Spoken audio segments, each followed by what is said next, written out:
So in this part, I'm going to cover how to actually remote duel.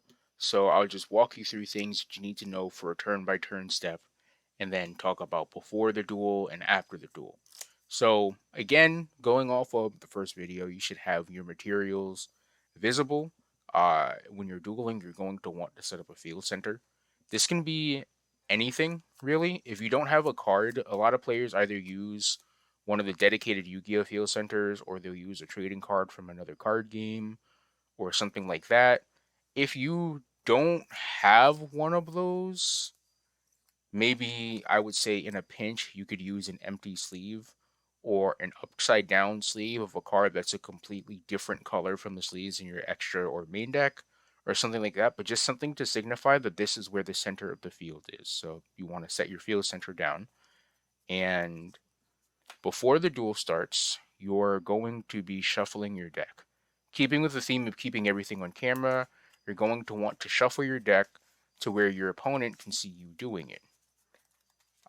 There are different ways to shuffle the deck and randomize it. I'm not going to go over all of them, but do it in a way that you're sufficiently making the cards as random as you can. That's the point of shuffling. That's how you're supposed to do it. Players choose to pile shuffle sometimes, so you can do a shuffle like this should you want. However you like to shuffle your deck is mostly fine. After that, you present your deck to your opponent to cut. So at this point, you put your deck down after you're finished shuffling it, and you say, "How would you like me to cut?" Your opponent will give you directions. Cutting it in half just means to cut the deck in half. It doesn't have to be perfect halves, but just take one pile and move it on top of the other one. Same thing if they say to cut it in thirds. It doesn't have to be perfect thirds. You just separate the deck into three piles and then put it back together. Some people will say take the top five cards of your deck and put them at the bottom, so you would just do that.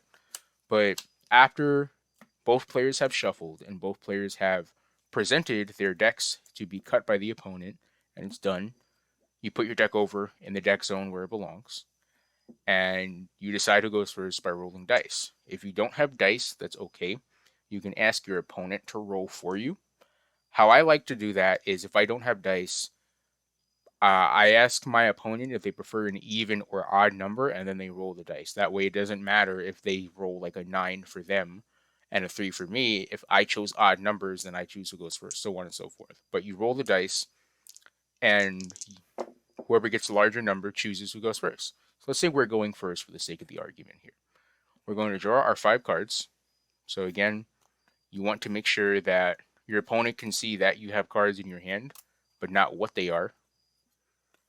And so in the sequence of a turn, you ask if they have anything in the standby phase, and if not, you proceed to your main phase. While playing out your turn, because remote duels are the way that they are, you kind of want to give your opponent a little bit of leniency. You want to, if they have questions about cards, don't be afraid to answer them the first time around, because again, you can't just pick up a card and read it. So for example, I'm just going to take you through a traditional Tri-Brigade turn. I know my hand is visible here. So we're going to activate the effect of Tri-Brigade Fractal, and we're going to send Tri-Brigade Kit from the deck to the graveyard, and activating Tri-Brigade Kit's effect to send Tri-Brigade Nerval, then activating Tri-Brigade Nerval's effect to add a Tri-Brigade Karis. And so during this time, you'll see that the way that I played, I declared my intents clearly. You don't have to say the full name of each card every single time you do it, but I told my opponent what I was doing. I activated it. In an actual duel, you're going to wait for your opponent to say if they have a response or not, which shouldn't take them too long to decide. But as you can see, all the cards that I just now sent to my graveyard are visible to my opponent. They are in one neat stack here. It is no question on the effects that I activated, nor the cards that I added to my hand. Same thing now, we're going to activate a copy of Fire Formation Tanky, but for the sake of this video, we just won't use it. And we will summon a Tri-Brigade Karis and use its effect to banish 2 monsters from my graveyard, putting them in the banish zone, to summon a monster from the extra deck. So this is something we talked about, watch the glare, so we're actually going to move that over there. So in just playing out my turn simply, you can see that everything I've done that my opponent is allowed to see is visible.